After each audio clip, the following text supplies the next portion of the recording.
Good afternoon, everyone.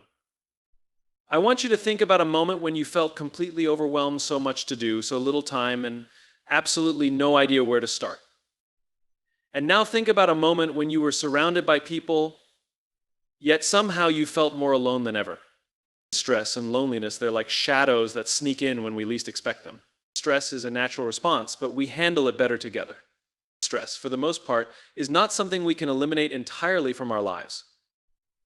It's a physiological reaction built into our very design. Think about it, stress existed long before emails and deadlines. Our ancestors faced the threat of survival daily, whether they were outrunning predators or searching for food. When stress kicked in, it wasn't just a solo experience, it was something that happened in the context of the group.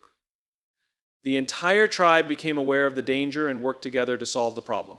Fast forward to today, and we find ourselves dealing with stress in a very different world.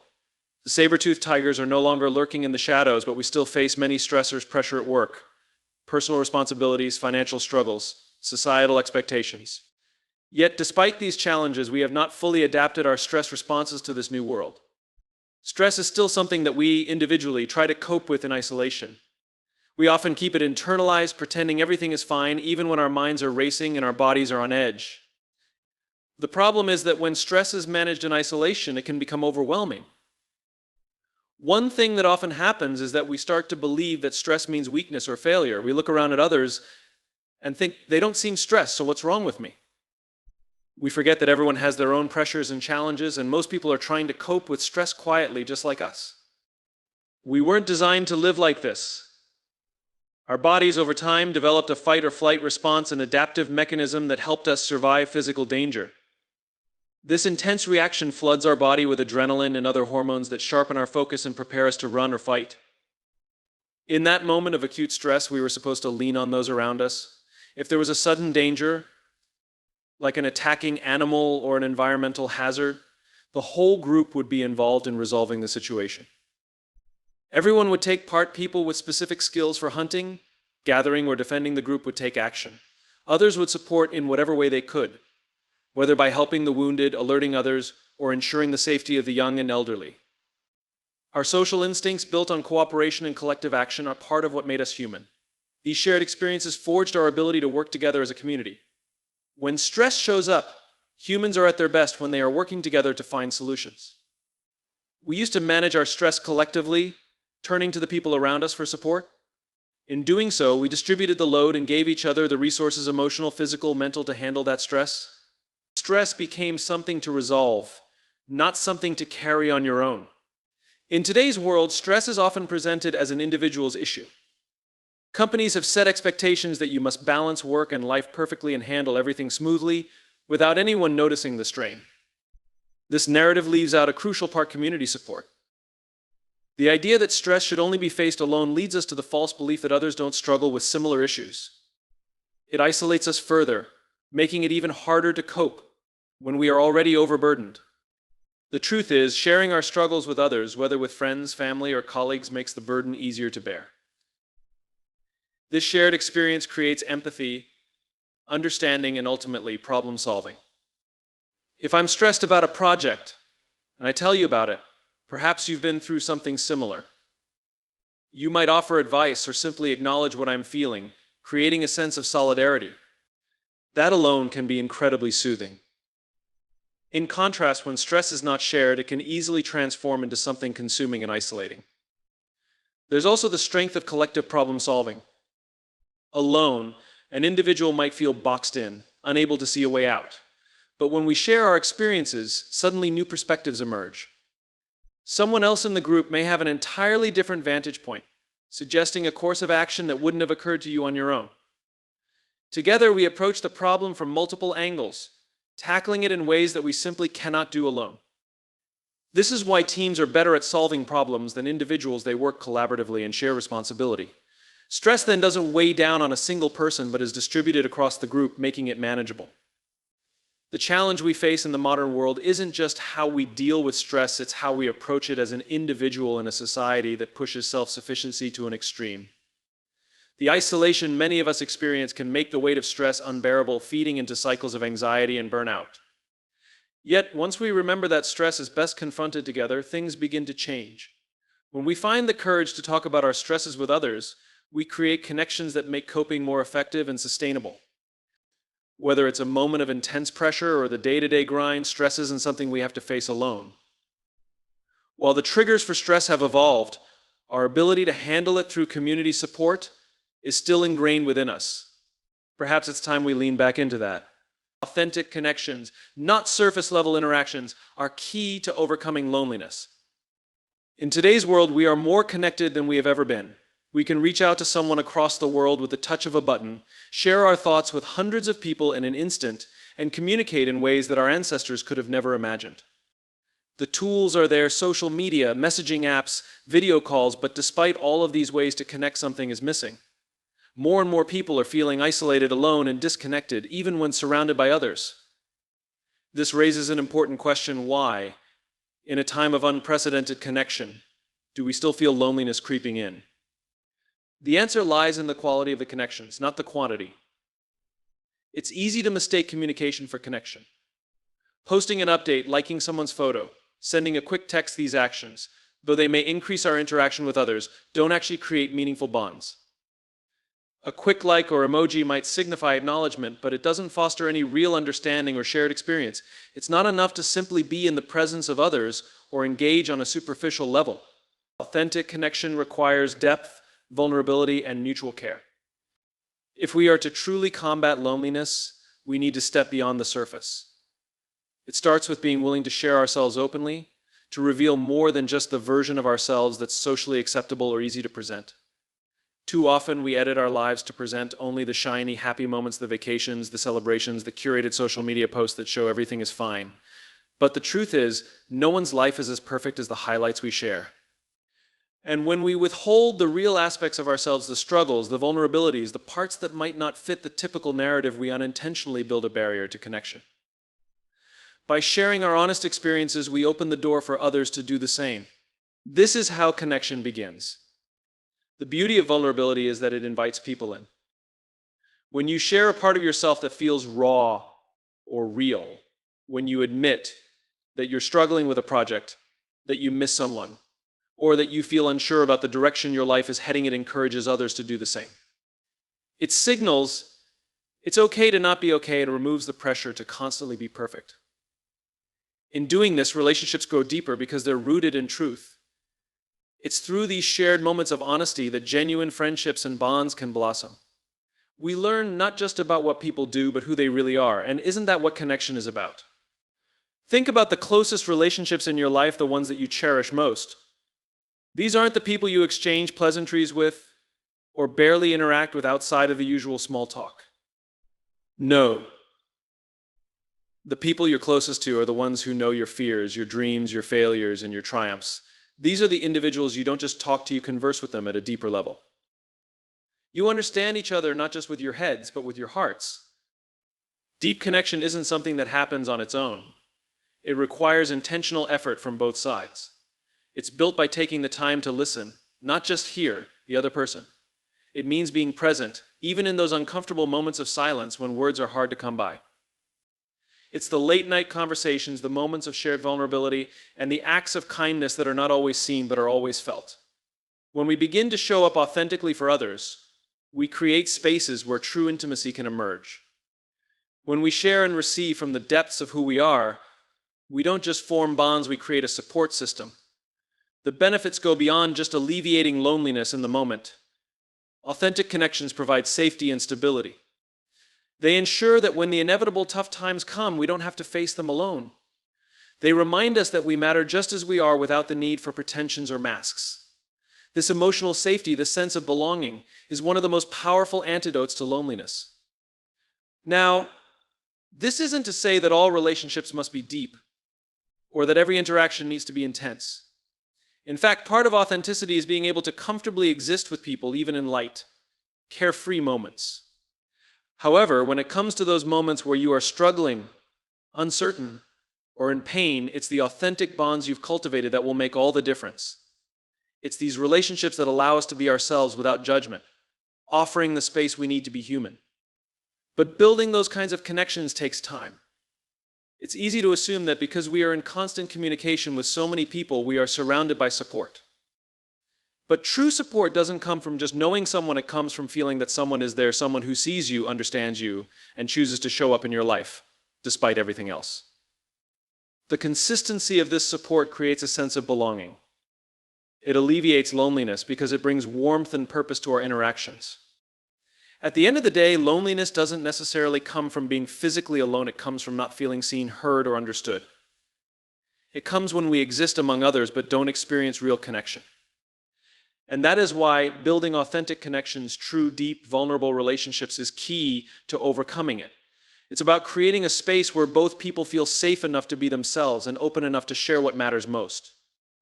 These connections, the real ones, become the antidote to isolation in a world that is constantly changing and often fleeting.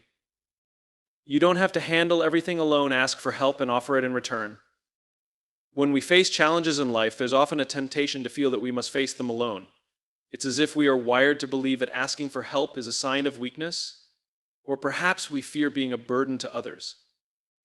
The truth, however, is that this tendency toward isolation isn't helpful. In fact, it often makes problems bigger than they need to be. The idea that we must carry all our burdens without support is not only unnecessary, but also a dangerous path that can lead to burnout, feelings of inadequacy, and ironically, even greater loneliness. We live in a world that constantly praises self-sufficiency and independence. From an early age, we are often encouraged to stand on our own 2 feet, to be the ones who can do it all without asking for anyone's assistance. This pressure to be self-reliant at all costs can create a mindset where we view asking for help as a weakness rather than a strength. But the truth is, there's nothing weak about needing help. In fact, it's a sign of awareness, maturity, and an acknowledgement that we are human with our own set of limits and vulnerabilities. Think about how we handle things in a group setting like at work or in a family. It's nearly impossible for anyone to succeed solely by their own efforts.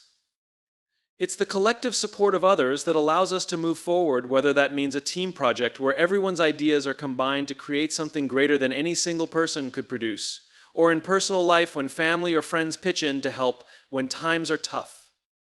When people come together to support one another, the load is shared and becomes lighter for everyone. Here's the thing, when you ask for help, you give others the opportunity to step in. This isn't just about getting assistance for yourself, it's about creating an environment where reciprocity thrives. When someone helps you, they not only offer their expertise, support, or physical strength, but also their emotional commitment. It strengthens the connection between people. When we open ourselves to receiving help, we acknowledge that the other person has something valuable to offer. This mutual exchange deepens relationships and strengthens the fabric of our social networks. Just as we rely on others for their expertise, kindness, or emotional support, so too do we have something valuable to offer when we reciprocate in kind. This is where the concept of balance comes into play. Offering and receiving help is a dynamic, ongoing relationship. At times you may be the one helping, and other times you'll need help. Both positions are essential for building relationships and ensuring emotional resilience. Being in a place where we're able to ask for help without shame builds trust and emotional intimacy with others. It shows that we trust the other person, that we value their support, and that we are willing to be vulnerable. It doesn't make us less independent, rather, it adds another layer of strength and connection to who we are. Moreover, the idea that we should do everything on our own also undermines the power of collaboration. It's easy to believe that one person's effort is more significant than others, but teamwork is where true innovation happens. A single individual might come up with a great idea or a strategy, but it's only when others come together to work with it, challenge it, build on it, and improve it that it becomes something real. This is true both in professional and personal contexts.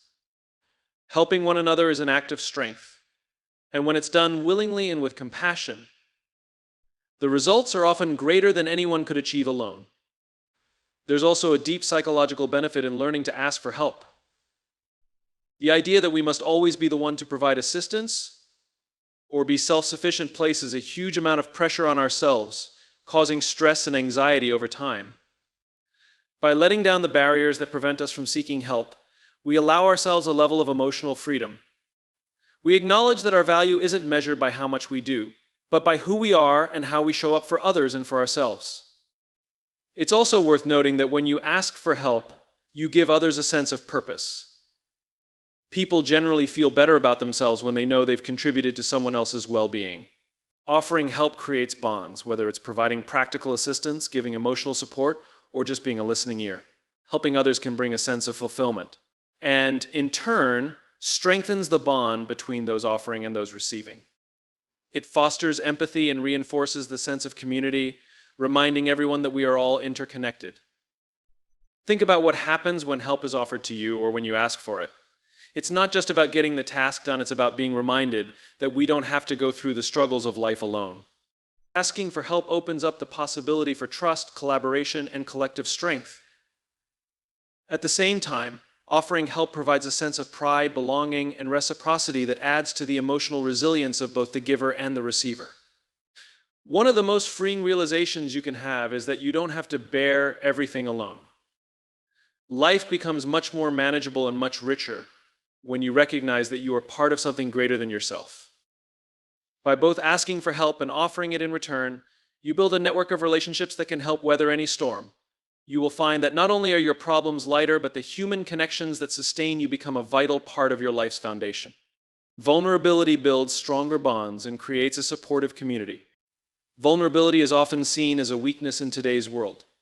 We're taught from an early age to protect ourselves emotionally, to guard our feelings, and to avoid showing any signs of weakness. This idea, which has become deeply ingrained in many aspects of our culture, tells us that being vulnerable opens us up to harm, judgment, or rejection. But the truth is, vulnerability is not a weakness at all. It's one of the most powerful tools we have to form deeper connections with others, create trust, and build a supportive, authentic community.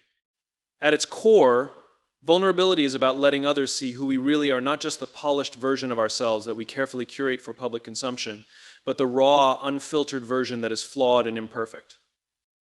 It means sharing our fears, uncertainties, and struggles, and in doing so, allowing others to witness the most human parts of ourselves.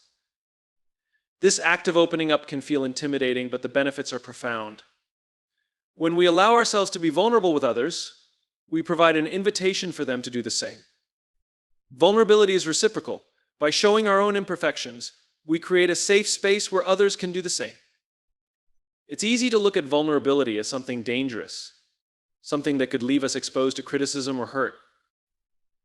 But when we approach vulnerability from a place of trust, it can have the opposite effect. Vulnerability has the ability to break down walls. It removes the facades we construct to protect ourselves from pain or rejection. When we drop our guard and show who we are underneath, we signal to others that they too can let down their defenses. This deepens relationships because it fosters a sense of empathy. We start to connect with others not on the basis of how well we perform in public, but on the understanding that, like them, we have struggles and vulnerabilities. Think about a time when someone has been vulnerable with you. Perhaps a friend or family member opened up about a difficulty they were facing, shared a personal challenge, or revealed an insecurity. It's likely that you didn't think any less of them for doing so. In fact, you may have felt closer to them as a result. There's something about vulnerability that disarms us. It lets us see the humanity in others, and that act of connection is what allows relationships to deepen. Vulnerability, in essence, invites others to engage more authentically. It strips away the small talk, the superficial pleasantries, and gets right to the heart of who we are. And this is how trust begins to build. When we embrace vulnerability in our relationships, we're not just sharing parts of ourselves, we're giving others the space to express their own vulnerability as well.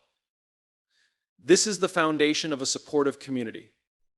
A community is not simply a group of people, it's a collective of individuals who feel emotionally safe and supported by one another. To feel emotionally supported, we need to know that it's okay to share our burdens without judgment. It's when we allow ourselves to be open about our struggles that we invite others to be open too. By embracing vulnerability, we encourage those around us to find strength in their own vulnerability, and together we build a community of trust and empathy. Think about the dynamics of any group that has formed deep bonds, whether it's a team at work, a group of close friends, or a family. The most authentic, supportive groups are the ones where vulnerability is valued. In these spaces, people feel safe to speak honestly about their struggles, knowing that their feelings won't be dismissed. Instead, they'll be met with empathy, understanding, and support. When someone shares a hardship, it doesn't become a source of shame, it becomes an opportunity for others to help, share advice, or simply offer a listening ear. This is the essence of a supportive community. People feel validated, heard, and valued regardless of their struggles.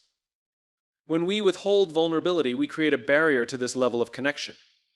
We might fear being judged or rejected, so we keep our true selves hidden, presenting only the version of ourselves that we think others want to see. This can create a sense of isolation because we begin to believe that we're the only ones experiencing difficulty or uncertainty. But when vulnerability is encouraged and celebrated, we realize that everyone has their own struggles and insecurities, and it's these shared experiences that ultimately bind us together. In the workplace, or in teams, for example, embracing vulnerability can lead to more innovative, collaborative efforts. When people feel comfortable expressing their doubts or asking for help without fear of appearing incompetent, they can collaborate more effectively. It's by sharing what we don't know that we can learn from others and push collective creativity forward. Vulnerability fosters an atmosphere where the exchange of ideas flows more freely, and the fear of failure or judgment becomes less of an obstacle to progress. In relationships, whether platonic or romantic, vulnerability is just as crucial. It helps us connect on a deeper level beyond the surface of everyday interactions. Sharing emotions, fears, and desires creates a bond that cannot be built on superficial conversations alone. When both parties in a relationship are able to be vulnerable with each other, it strengthens the trust between them, forming a foundation that allows them to weather life's challenges together. In essence, vulnerability is what allows us to truly see each other and feel seen in return. When we show our authentic selves, imperfections and all, we give others the permission to do the same. This is how the most genuine, meaningful relationships are formed. It's when we let go of the fear of judgment and open ourselves up to the world that we invite connection, build trust, and foster the deep sense of community that we all need to thrive. We've all heard the phrase, "what goes around comes around," or "you reap what you sow." And while it might seem like a nice moral lesson, it speaks to something much deeper about the human experience. The act of giving to others and helping them with their struggles isn't just beneficial for the recipient, it offers a unique form of healing for ourselves as well. There's an inherent reciprocity in kindness and helping, even when you don't directly benefit in return. It's an act that enriches the giver as much as the receiver, and often in ways that go far beyond what we expect. By helping others, we not only alleviate their suffering, but also lift our own burdens in the process. When we help others, there is something transformative that happens inside us. The simple act of offering support, whether emotional, physical, or financial, allows us to break out of our own personal stressors, if even for just a moment. We shift our focus from what we are dealing with to what others are going through. This act of selflessness doesn't minimize or ignore our problems. Instead, it provides us with a different perspective. It can bring a sense of relief by letting us step outside of our situation and engage in a way that brings positive energy and focus. When helping others, we engage in something much larger than ourselves, something outside of our day-to-day struggles. Whether we lend a hand to a friend in need, help someone on the street, or offer emotional support to a loved one, we enter a space where our emotions and energy become part of something that is greater than our own personal challenges. Even if we feel overwhelmed or consumed by our own hardships, the mere act of being there for someone else gives us purpose. Helping others not only provides a way to soothe their pain, but it gives us a renewed sense of meaning. It also prevents us from getting stuck in a cycle of self-pity or frustration, where we focus only on what we lack or what we are missing. In those moments, we see that by giving, we gain clarity and calmness. It is true that when you make someone else's burden lighter, your own burden feels just a little bit less heavy. But why is that? When we focus on someone else's difficulties, we create a natural balance. Instead of feeling overwhelmed by our own struggles, we find solidarity in the fact that we are helping someone navigate theirs. Perhaps there's a moment of realization that you're not alone in facing hardship. The world around us is filled with stories of suffering and difficulty, and it can be easy to forget that others are going through just as much as we are. When we help others carry their struggles, we realize that we too are part of a collective journey. Helping fosters empathy, and that empathy becomes the link that connects us to others and to our own well-being. Additionally, when we help, we build positive emotional experiences that allow us to shift our focus from internal stress to external action. Think about times when you've been feeling down, and then you stepped into a role where you helped someone else. Whether you offered them your time, a listening ear, or even a small act of kindness, You may have found yourself feeling better, even for a little while. It's as if your emotional well-being gets a recharge when you pour your energy into another person's emotional health. Something as simple as making a friend laugh, holding a door for someone, or comforting a colleague can leave you with a sense of joy and purpose. The act of helping gives you a brief reprieve from your stressors, a mental and emotional reset that allows you to re-enter your own challenges with a fresher perspective. In helping others, we also open ourselves to receiving in return, not necessarily from the person we helped, but through the feelings we experience from the act itself. Being of service, showing compassion, and lending support create an inner reservoir of gratitude. In return, gratitude becomes a powerful tool for shifting our mindset. We start to see the good in the world. We move from a place of lacking to one of abundance, the truth that despite our struggles, there is still much to be thankful for. This shift in focus from scarcity to abundance can help diminish the weight of our own emotional and mental burdens. Moreover, helping others can reinforce our sense of self-worth. When we show up for others in meaningful ways, we begin to value ourselves more. We start to recognize that we have something valuable to offer, whether it's our skills, time, energy, or heart. It's through these contributions that we recognize our own significance and purpose in the lives of those we care about. Knowing that we've had a positive impact on someone else helps us feel seen, needed, and acknowledged in a world that often rushes past us. Through helping, we also develop stronger bonds with others, which in turn builds a deeper support network. Helping people, whether in our inner circles or in the broader community, strengthens the connections that hold us up. These bonds offer a cushion of emotional safety, helping to provide support when our own struggles feel overwhelming. In essence, helping others builds the very foundation that sustains us. The more we engage in helping, the more we create a network of kindness that can eventually help us in our own times of need. In helping others, we in turn receive a well of strength and community support that we can lean on. The act of helping, then, is both selfless and self-renewing. It fosters connections, nurtures our own emotional resilience, and allows us to see our own struggles through a lens of shared experience. As we help, we not only ease someone else's pain, but through compassion and empathy, transform our own burdens into something lighter, more manageable. When we show up for others, we naturally show up for ourselves as well, and in doing so, we enrich both our lives and the lives of those around us. Self-compassion allows us to weather difficult times with resilience. In the hustle and bustle of life, it can be easy to forget the importance of being kind to ourselves, especially in moments of hardship or struggle. We often take a critical stance when things go wrong, focusing on our perceived flaws or failures. When we fall short of our own expectations or experience a difficult period, we can become our own harshest critics, layering our challenges with feelings of guilt, shame, and frustration. However, practicing self-compassion, treating ourselves with the same kindness, understanding, and patience we would show a close friend or loved one in their difficult moments, can be the key to moving through tough times with resilience and grace. Self-compassion is not about excusing mistakes or ignoring areas of growth.